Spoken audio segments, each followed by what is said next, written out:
నమస్కారం. PS news TV వార్తలకు స్వాగతం. ముందుగా వార్తల్లోని ముఖ్యాంశాలు. చెన్నైలో అభిమానుల మధ్య విజయ్ సంబరాలు. టీవీకే విజయంతో రాష్ట్ర వ్యాప్తంగా ఆనందోత్సాహాలు. అభిమానులకు అభివాదం చేస్తూ కృతజ్ఞతలు తెలిపిన విజయ్. యువత మద్దతుతో రాజకీయాల్లోకి ప్రభంజనం.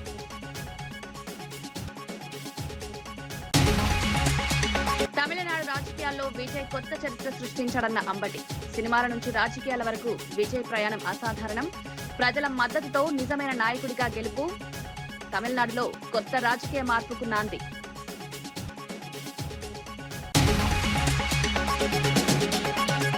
తెలంగాణ పోలీసింగ్ పై కేటీఆర్ తీవ్ర విమర్శలు. డీజిల్ లేక పోలీస్ వాహనాలు తీసుకువెళ్తున్నారని ఆరోపణ. ప్రతిపక్షాలపై కేసులే పోలీసింగ్ కాదని వ్యాఖ్యలు. రాష్ట్రంలో శాంతి భద్రతలు క్షీణించాయని విమర్శ. బీజేపీ విజయాలతో దక్షిణంలో పార్టీ బలపడుతుందని కిషన్ రెడ్డి వ్యాఖ్య. బెంగాల్, అస్సాం ఫలితాలు పార్టీకి ఉత్సాహమిచ్చాయి. తెలంగాణలో బీజేపీ ప్రజల విశ్వాసం పెరుగుతోందని అభిప్రాయం. రాబోయే ఎన్నికల్లో పార్టీ మరింత బలపడుతుందని ధీమా. గుంటూరు ఎమ్మెల్యే నసీర్ అహ్మద్ ప్రతిపక్షాలపై ఘాటు విమర్శలు. అభివృద్ధిని అడ్డుకుంటున్నారని ఆరోపణలు. ప్రభుత్వంపై అసత్య ప్రచారం జరుగుతోందని వ్యాఖ్య. ప్రజలు నిజాన్ని గుర్తించాలని పిలుపు.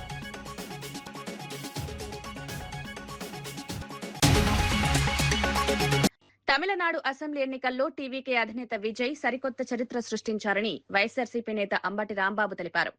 పార్టీ స్థాపన నుంచి విజయం వరకు ఆయన చేసిన ప్రయాణం అసాధారణమని పేర్కొన్నారు. ఎక్కడా వెనకడుగు వేయకుండా ధైర్యంగా ముందుకు సాగారన్నారు. సినిమాల్లో మాత్రమే కాదు, ప్రజల మధ్య కూడా నిజమైన హీరోగా నిలిచారని కొనియాడారు. ప్రజాస్వామ్యంలో విశ్వాసం పెంచుతూ ప్రజల మద్దతుతో విజయం సాధించారన్నారు. గతంలో పలువురు సినిమా నటులు పార్టీలు పెట్టినా నిలవలేకపోయారని గుర్తు చేశారు. కానీ విజయ్ మాత్రం భిన్నంగా నిరూపించుకున్నారన్నారు. ఈ ఫలితం తమిళనాడు రాజకీయాల్లో కొత్త దిశను సూచిస్తోందని పేర్కొన్నారు. యువతలో రాజకీయ చైతన్యం పెరిగిందని అభిప్రాయం వ్యక్తం చేశారు. భవిష్యత్తులో దేశ రాజకీయాల్లో కూడా విజయ్ ప్రభావం ఉండొచ్చని విశ్లేషించారు. ప్రజల ఆశయాలను అర్థం చేసుకుని ముందుకు సాగిన నాయకుడిగా విజయ్ నిలిచారని తెలిపారు. సాహసోపేతంగా ముందుకు వెళ్ళాడు. ఒక్క మాటలో చెప్పాలంటే సినిమాలోనే హీరో కాదు, ప్రజల మధ్యన కూడా హీరో అనేటువంటి మాట అనిపించుకోగలిగాడు కాబట్టి విశ్వాసం పెరిగింది. ప్రజలు ఆయన పక్కన మొగ్గారని నేను అభిప్రాయపడుతున్నా. ముఖ్యంగా ఆయన మీద ఈడీ కేసులు పెట్టారు, ఆయన ఇబ్బంది పెట్టేటటువంటి ప్రయత్నం చేశారు. చివరికి ఆయన సినిమాను కూడా రిలీజ్ చేయకోకుండా జాగ్రత్తలు తీసుకున్నారు. కుటుంబ తగాదాల గురించి రెచ్చగొట్టేటటువంటి ప్రయత్నం చేశారు. అనైతికమైన విషయాలను ఆయన మీద రుద్ది ఆయన అపాస్పాలు చేయాలని ప్రయత్నం చేశారు. అయినా విజయ్ మాత్రం ఒకటే చెప్పారు, బీజేపీ వాళ్ళు పొత్తుకు రమ్మన్నా, ఇంకా అనేక మంది పొత్తుకు రమ్మన్నా నేను పొత్తులకు వెళ్లను, ఒక్కడనే పోటీ చేస్తాను, సింగిల్ గానే సింహం పోటీ చేస్తుందని గర్జించాడు. ఆ గర్జించినటువంటి గర్జన ప్రజలు విని వీర వేశారు. ఆయన గెలిపించి అధికారంలోకి తీసుకొచ్చారు. ఇది చాలా మందికి గుణపాఠం కూడా కావాల్సినటువంటి అవసరం ఉంది. సాహసిస్తే తప్ప అధికారం రాదు అనేది చాలా స్పష్టమైనటువంటి సందేశాన్ని విజయ్ ఇచ్చాడనే విషయాన్ని మనం ఇక్కడ గమనించాలి. చాలా మంది రాజకీయ పార్టీలు పెట్టారు. ఈవెన్ తమిళనాడులో కూడా రాజకీయ పార్టీలు పెట్టారు. ఈయనకన్నా పెద్ద స్టార్లు అనుకునే వాళ్ళు కూడా పెట్టారు. కానీ ప్రజల మధ్యన నెగ్గలేకపోయారు. కొంతమంది వెనక్కే వెళ్ళిపోవాల్సిన పరిస్థితి ఏర్పడింది. అంతేకాదు పక్క రాష్ట్రాల్లో కూడా అనేక మంది సినిమా స్టార్స్ రాజకీయ పార్టీలు పెట్టారు. కాలగర్భంలో కలిసిపోయే విధంగా చేశారు. ఒక్క నందమూరి తారక రామారావు గారు మాత్రం ఇదే పద్ధతుల్లో సాహసంగా ముందుకు వెళ్ళాడు. ఏత బోత నేను చెప్పదలుచుకున్నది ఏమిటంటే, రాజకీయాల్లోకి వచ్చిన వాడు ఎంతో కొంత మొండితనం లేకపోతే కుదరదు అని తేల్చేశాడు విజయ్ కూడా. అనేకమైనటువంటి ఇబ్బందులు పెట్టారు, అనేకమైన ఆశలు చూపారు. ఎవరితోనూ కలవకోకుండా మొండిగా పోరాటం చేసి విజయ డంకా మోగించాడు. అందువల్ల సాహసం సాయరా డింబక అని ఒక సినిమాలో ఎస్వి రంగారావు అంటాడు. అదేవిధంగా సాహసం చెయ్యందే రాజకీయాల్లో ముందుకు వెళ్ళలేమనే విషయాన్ని గమనించాలని ఈ సందర్భంగా నేను చెప్పదలుచుకున్నా. కొన్నిసార్లు సాహసాలు విఫలం అవచ్చు, కానీ ఆ విఫలం కూడా పునాదులు పడతాయి బలంగా గెలుపు కోసం అనేది చరిత్రలో చాలా విషయాలను మనం గమనిస్తాం. ఏది ఏమైనా ఎన్ని చేసినా విజయ్ గురించి పదే పదే చెప్పుకోవాలి మనం. విజయ్ ఘాటుగా, చాలా చురుకుగా ప్రజల మధ్యకు వెళ్ళగలిగాడు. అనేక విధాల ఇబ్బందులను కూడా ఎదుర్కొని ధైర్య సాహసాలతో ముందుకు వెళ్ళబట్టే ముఖ్యంగా యువకులు ఆయన్ని ఆదరించారు, ఓట్లు గుద్దారు, అధికారంలోకి తీసుకొచ్చారు. ఇక్కడ ఒక విషయాన్ని మనం చర్చించాలి. చర్చించడం అంటం కంటే చాలా మంది అంటున్నారు, పోలుస్తున్నారు. సినిమా యాక్టర్‌ని పోల్చడం అనేది చాలా సహజం. 'ఎన్టీ రామారావుతో' పోలుస్తారు, 'విజయ్‌తో' పోలుస్తారు. ఇవాళ 'పవన్ కళ్యాణ్' గారిని చాలా మంది పోల్చి చూస్తున్నారు. నేను 'పవన్ కళ్యాణ్' గారి గురించి మాట్లాడకూడదు అనుకున్నాను. కానీ ఈ సందర్భంలో మాట్లాడక తప్పదు. సరే, 'పవన్ కళ్యాణ్' గారి గురించి నేను మాట్లాడినప్పుడు జన సైనికులో, లేకపోతే నా కాపు సోదరులో కించిత్తు బాధపడినా ఉన్న వాస్తవాన్ని చెప్పవలసినటువంటి బాధ్యత నాకున్నదనే ఉద్దేశంతో 2, 3 మాటలు మాత్రం చెప్పదలుచుకున్నాను. విజయ్‌లాగా సాహసం చేస్తే ఆ రోజున చిరంజీవి గారు, ఈ రోజున పవన్ కళ్యాణ్ గారు ఈ రాష్ట్రానికి ముఖ్యమంత్రులు ఏదో ఒక దశలో అయి ఉండేవారు అనేది విశ్లేషకుల అభిప్రాయం. కాపులు చిరకాల కోరిక, ఒక కాంక్ష. ఈ రాష్ట్రానికి అనేక మంది మంత్రులు, ముఖ్యమంత్రులు చేశారు. మనం కూడా ముఖ్యమంత్రి చెయ్యాలి అని కాపుల ఆశలను అడియాసలు చేసేటటువంటి కార్యక్రమంలోనే పవన్ కళ్యాణ్ గారు నిమగ్నమైపోయి ఉన్నారు. నేను చెప్పదలుచుకున్నది ఏమిటి అంటే, సాహసం చేయలేని వాళ్ళు, ధైర్యంగా ముందుకు వెళ్ళలేని వారు రాజకీయాల్లో నెగ్గుకు రాలేరు.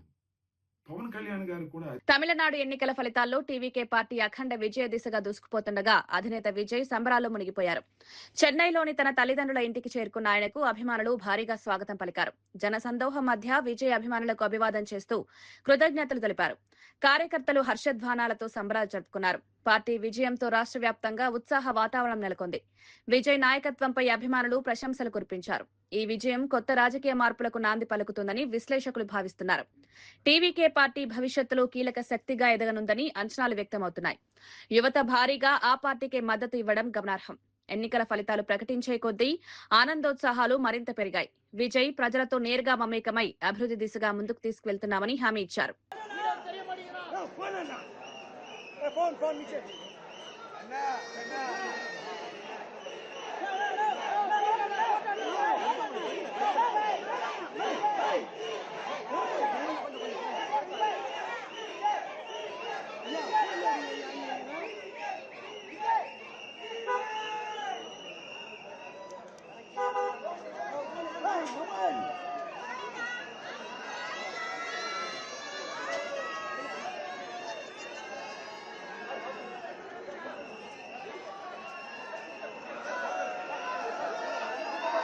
పశ్చిమ బెంగాల్ ఎన్నికల ఫలితాల్లో బీజేపీ అద్భుత ప్రదర్శన కనబరచడంతో ఢిల్లీలో పార్టీ కార్యాలయంలో సంబరాలు వెల్లువెత్తాయి. ఈ వేడుకల్లో పాల్గొన్న ప్రధాని మోదీ కార్యకర్తలకు అభివాదం చేశారు. నాయకులు కార్యకర్తలను ఉత్సాహపరిచారు. పార్టీ విజయం దేశవ్యాప్తంగా సానుకూల సంకేతమని పేర్కొన్నారు. ప్రజలు అభివృద్ధి, స్థిరత్వానికి మద్దతిచ్చారని తెలిపారు. ఈ విజయంతో పార్టీ మరింత బలపడుతుందని నాయకులు అభిప్రాయపడ్డారు. ఎన్నికల ఫలితాలు ప్రజల విశ్వాసాన్ని ప్రతిబింబిస్తున్నాయన్నారు. దేశంలో బీజేపీ ప్రభావం పెరుగుతోందని స్పష్టం చేశారు. పార్టీ కార్యాలయం వద్ద భారీగా కార్యకర్తలు చేరుకుని ఆనందోత్సాహాలు నిర్వహించారు. నినాదాలతో కార్యాలయం మారుమోగింది. మోదీ నాయకత్వంపై కార్యకర్తలు విశ్వాసం వ్యక్తం చేశారు. भारत माता की आज का ये दिन ऐतिहासिक है, अभूतपूर्व है। जब वर्षों की साधना सिद्धि में बदलती है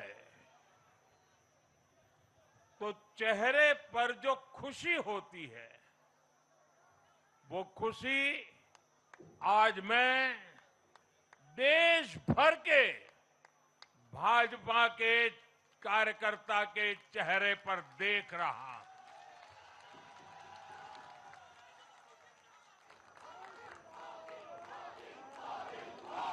मोदी मोदी मोदी आप वो तस्वीर नीचे रखिए, पीछे लोगों को परेशानी हो रही, नीचे रखिए, नीचे रखिए।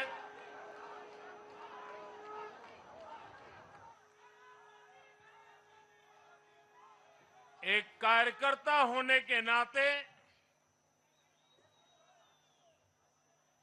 मैं भाजपा के हर कार्यकर्ता की खुशी में शामिल हूं।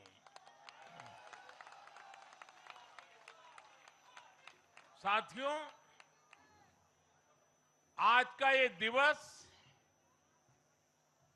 कई मायनों में खास है। विशेष है।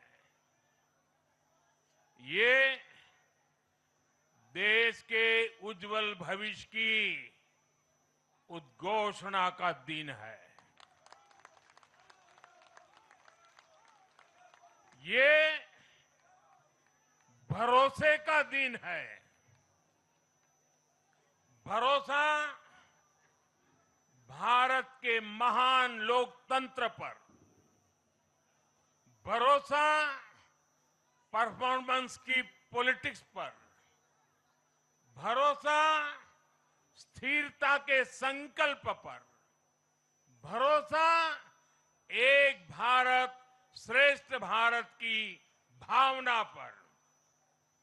साथियों, मैं बंगाल की जनता का, असम की जनता का, पुडुचेरी की जनता का, तमिलनाडु और केरलम की जनता का आज आदरपूर्वक नमन करता हूं।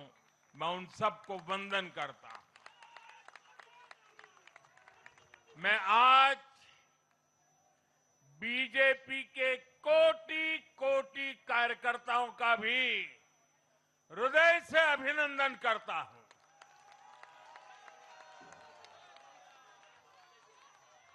भाजपा के हर छोटे बड़े कार्यकर्ता ने एक बार फिर से कमाल कर दिया है, कमल खिला दिया है।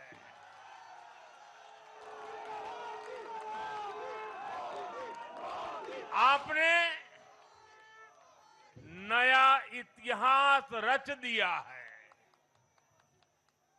साथियों, भारतीय जनता पार्टी के अध्यक्ष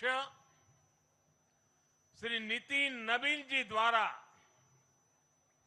अध्यक्ष पद संभालने के बाद బీజేపీ నేతలపై ఎమ్మెల్యే రాజాసింగ్ తీవ్ర వ్యాఖ్యలు చేశారు. తెలంగాణలో పార్టీ అధికారంలోకి రావడంలో ఆలస్యం ఎందుకని ప్రశ్నించారు.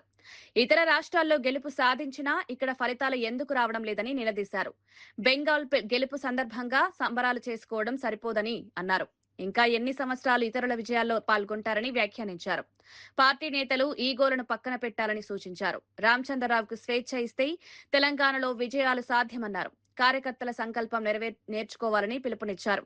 పార్టీ బలోపేతానికి సమిష్టిగా కృషి చేయాలని సూచించారు. తెలంగాణలో బీజేపీ ఎదుగుదలకు అందరూ కలిసికట్టుగా పనిచేయాలన్నారు. నాయకత్వంపై విశ్వాసం పెంచుకోవాలని సూచించారు. భవిష్యత్తులో పార్టీ అధికారంలోకి రావాలని లక్ష్యంగా పెట్టుకోవాలని పిలుపునిచ్చారు. గవర్నమెంట్ వచ్చిందంటే అది చాలా పెద్ద మాట. ఎందుకంటే అక్కడ మమతా బెనర్జీ ఒక గుండా రాజ్యం, ఒక రాక్షసి రాజ్యం అంటారు దాన్ని. అక్కడ భారతీయ జనతా పార్టీ కార్యకర్తల్ని చంపినారు, హిందూ సంఘాలు కార్యకర్తల్ని చంపినారు. కానీ వాళ్ళు భయపడలే. ఎట్టి పరిస్థితిలో బంగాల్లో భారతీయ జనతా పార్టీ గవర్నమెంట్ రావాలే, కాషాయం గవర్నమెంట్ రావాలని ఒక సంకల్పం పెట్టుకొని ప్రాణ త్యాగం పెట్టి వాళ్ళు పనిచేస్తున్నారు. అందుకోసం ఇవాళ బంగాల్లో భారతీయ జనతా పార్టీ గవర్నమెంట్ వచ్చింది. కానీ మన తెలంగాణలో కూడా ఇప్పుడు ఉన్న ప్రెసిడెంట్ కి మంచి ఫ్రీడమ్ ఇస్తే, రామచంద్రరావు గారికి మంచి ఫ్రీడమ్ ఇస్తే 100% తెలంగాణలో కూడా గవర్నమెంట్ వస్తుంది. కానీ కొంతమంది ఈగోయిజం వల్ల తెలంగాణ నష్టపోతుంది.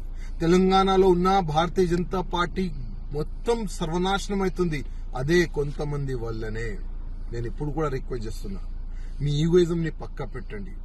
కొద్దిగైనా సిగ్గు ఉంటే బంగాల్లో ఏ విధంగా గవర్నమెంట్ వచ్చింది, అక్కడ కార్యకర్తలతో అధికారులతో కనుక్కోండి. వాళ్ళు కూడా అక్కడ కూడా ఉండే కొంతమంది, అక్కడ కూడా ఉండే కొంత కాంపిటీషన్. కానీ వాళ్ళు ఒక సంకల్పం తీసుకున్నారు, లేదు మా ఈగోయిజం ని మేము పక్కా పెడతాం, గవర్నమెంట్ తీసుకొని వచ్చేలాగా మేము పనిచేస్తామని అక్కడ అందరు కలిసి మిలిసి పనిచేస్తున్నారు.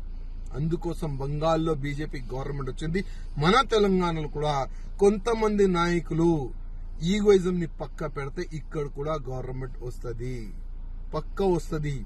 సెంటర్ నుంచి అంటే మన ఢిల్లీ నుంచి వచ్చిన నిధులు కరెక్ట్ క్యాండిడేట్లకు ఇస్తే పక్క ఇక్కడ కూడా బీజేపీ గవర్నమెంట్ వస్తుంది. కానీ ఆ నిధుల్ని ఏ విధంగా గాయబ్ చేసినారు అందరికీ తెలుసు. ఎంతోమంది బీజేపీ పైన నమ్మకం పెట్టుకుని చాలా వరకు వేరే పార్టీ నాయకులు బీజేపీలో చేరినారు. వాళ్ళకి మర్యాద ఇవ్వండి.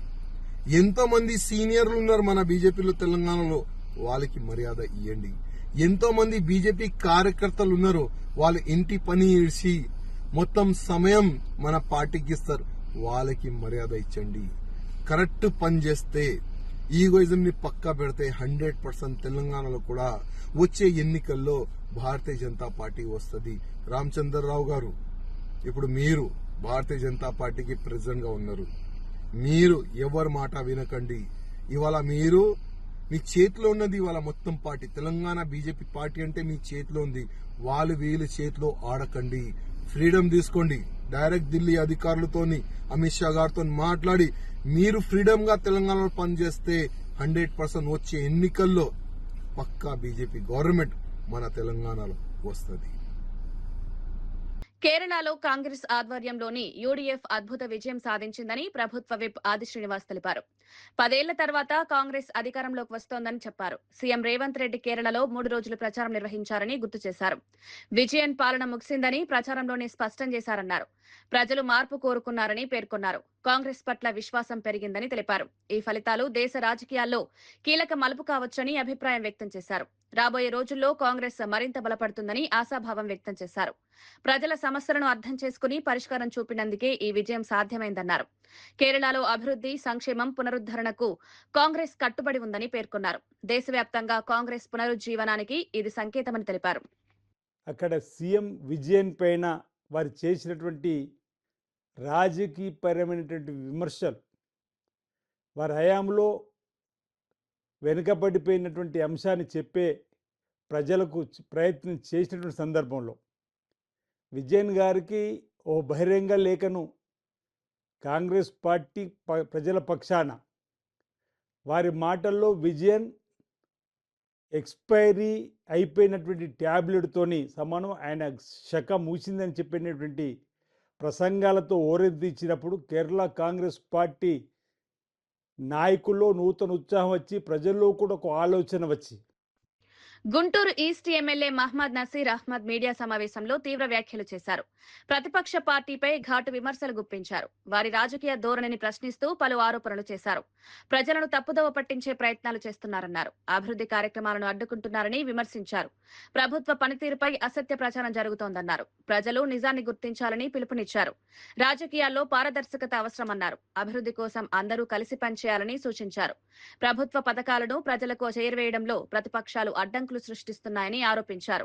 ప్రజల మద్దతుతోనే ప్రభుత్వం ముందుకు సాగుతుందని పేర్కొన్నారు. రాబోయే రోజుల్లో అభివృద్ధి మరింత వేగవంతమవుతుందని తెలిపారు. ప్రజలను ఏ విధంగా ప్రజల ముందు మాట్లాడుతూ ఉన్నారో అటువంటి సంస్కృతి కోసమే మీ పార్టీని గొడ్డలి పార్టీ అని చెప్పి మేము చెప్తా ఉన్నాం.